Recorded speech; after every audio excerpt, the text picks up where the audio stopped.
warahmatullahi wabarakatuh. Berjumpa lagi dengan Bu Guru Ritayani SPD. Bagaimana kabarnya Nana? Semoga semua dalam keadaan sehat walafiat. Amin ya robbal alamin. Pada pertemuan kali ini kita akan membahas kembali tentang teks laporan hasil observasi. Ada 4 buah langkah-langkah yang akan kita pelajari. Yang pertama, kita akan menentukan tujuan pembelajarannya. Yang kedua, menentukan indikator ketercapaian tujuan pembelajaran. Yang ketiga, materinya. Yang terakhir yaitu assessment. Pembelajaran kita pada pertemuan kali ini yaitu peserta didik dapat menyajikan data, gagasan, kesan dalam bentuk teks laporan hasil observasi secara tulis dan lisan dengan memperhatikan struktur bahasaan baik secara lisan maupun tulisan. Dari tujuan pembelajaran tersebut, kita dapat merumuskan 4 buah indikator ketercapaian pembelajaran. Yang pertama, setelah peserta didik melakukan proses pembelajaran, peserta didik akan memperoleh pengetahuan tentang langkah-langkah merangkum teks laporan hasil observasi. Yang kedua, setelah proses pembelajaran, peserta didik akan memperoleh keterampilan tentang merencanakan menulis teks laporan hasil observasi dengan baik.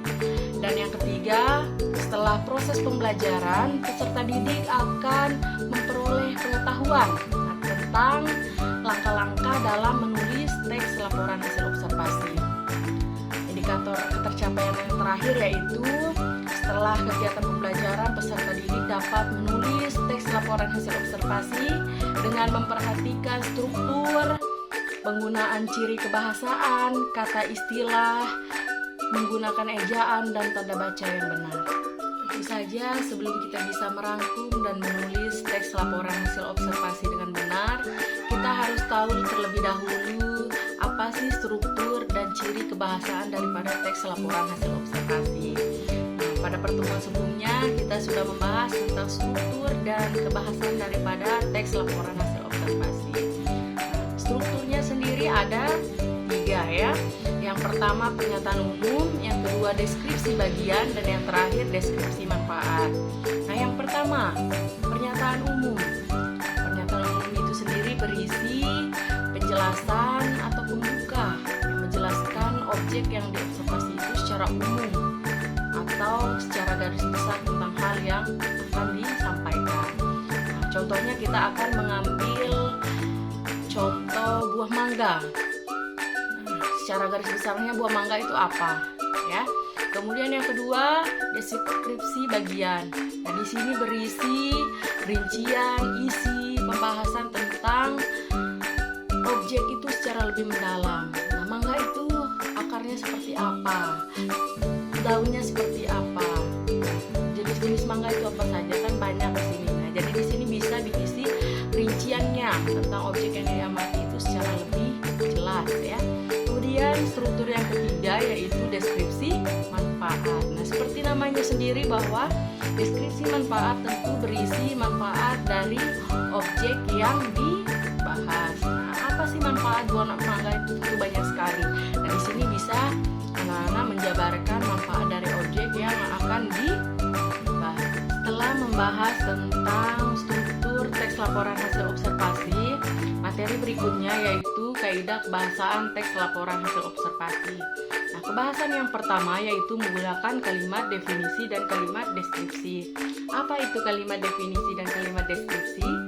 Nah, kalimat definisi merupakan kalimat yang menjelaskan tentang arti atau makna objek tertentu. Sedangkan kalimat deskripsi yaitu kalimat yang menjelaskan tentang sifat-sifat atau ciri-ciri objek tertentu. Kemudian kebahasan yang kedua yaitu menggunakan frasa nomina yang diikuti oleh satuan dan nama material. Nah, apa itu frasa nomina? Frasa nomina yaitu frasa yang unsur pelakunya berupa nomina atau kata benda dan dapat dipergunakan sebagai pengganti kata benda. Contohnya gelas itu, buku cerita, dan lain sebagainya. Kebahasan yang ketiga yaitu menggunakan kalimat sederhana maupun kalimat kompleks. Yang keempat keempat, menggunakan istilah atau kata teknis ya dalam bidang observasi. Contohnya karnivora, degenerasi, mutualisme, dan lain sebagainya. Kebahasan yang kelima yaitu menggunakan verba rasional. Nah, di sini contohnya seperti adalah, merupakan, yakni, yaitu. Nah, ini digunakan untuk memperjelas ya atau mempertegas definisi dari contoh yang sudah dibahas sebelumnya. Kemudian yang keenam, menggunakan verba aktif alam yang menjelaskan perilaku. Nah, seperti hidup, bertelur, membuat, dan lain sebagainya. Yang ketujuh yaitu menggunakan kata penghubung. Nah, di sini ada 5 buah kata penghubung yang sering digunakan dalam teks laporan hasil observasi. Yang pertama yaitu kata penghubung pertentangan. Nah, di sini contohnya seperti tetapi, namun, padahal, sedangkan, melainkan, dan sementara itu. Kata penghubung yang kedua yaitu kata penghubung pilihan. Nah, contohnya seperti atau. Yang ketiga, menggunakan kata penghubung tambahan. Contohnya dan, serta. Yang keempat, kata penghubung perbedaan. Contohnya berbeda dengan. Dan kata penghubung yang terakhir yaitu persamaan. Contohnya demikian pula, sebagaimana, seperti halnya, hal yang sama, demikian pula, dan hal demikian. Setelah mengetahui materi tentang ciri dan kebahasan daripada teks laporan hasil observasi, materi berikutnya yaitu merangkum teks laporan hasil observasi. Nah, di sini ada beberapa langkah sebelum kita merangkum teks laporan hasil observasi. Nah, langkah pertama, kita membaca terlebih dahulu teks aslinya secara lebih cermat dan teliti karena merupakan sumber utama dalam kegiatan merangkum untuk memahami hal atau teks tersebut. Langkah yang kedua, mencatat gagasan utama yang penting dan berurutan agar menjadi dasar penyusunan rangkuman. Nah, apa sih gagasan utama itu? Nah, di sini ada berupa kalimat utama ya. Kalimat utama merupakan kalimat pokok dalam suatu paragraf. Dan di sini kalimat utama dapat berada pada awal maupun akhir daripada sebuah paragraf. Nah, kalau letak gagasan utamanya di awal itu disebut dengan deduktif, sedangkan yang berada di akhir paragraf disebut dengan induktif. Contohnya, kalimat utama, bunga matahari berasal dari negara Amerika, tetapi pada masa kini telah tersebar luas di seluruh dunia. Nah, di sini gagasan utamanya yaitu asal bunga matahari. Langkah ketiga dalam merangkum teks laporan hasil observasi yaitu merangkai butir-butir gagasan utama ke dalam pernyataan yang ringkas. Usahakan tidak menyimpang dari yang aslinya. Dan langkah merangkum teks laporan hasil observasi yang terakhir yaitu membaca kembali teks rangkuman yang dibuat, nah kemudian segera memperbaiki apabila ada kesalahan yang ditemui. Selanjutnya yaitu langkah-langkah menulis teks laporan hasil observasi. Yang pertama, menentukan topik yang akan dibahas. Nah, jadi kita tentukan terlebih dahulu sebelum menulis teks laporan hasil observasi. Nah, topik apa sih yang akan dibahas? Kemudian yang kedua, mengumpulkan informasi berkaitan dengan topiknya. Misalnya, Bu Guru mengambil topik mangga. Nah, di sini kita mengumpulkan tentang informasi yang berkaitan dengan mangga. Kemudian yang ketiga, menyusun kerangka tulisan sesuai dengan sistematikanya.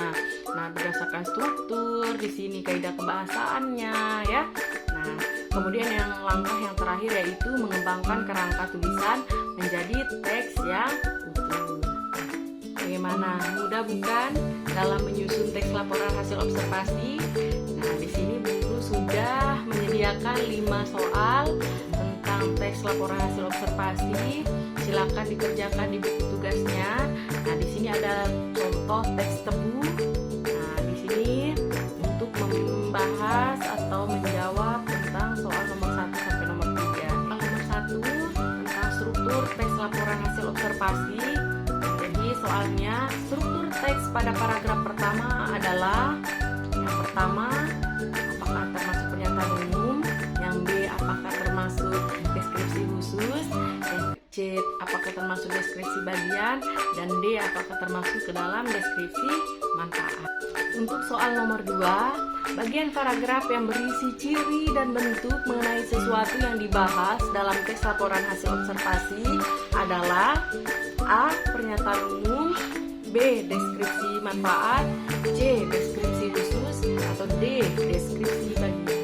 Soal nomor 3, 4, dan 5 silakan anak-anak baca.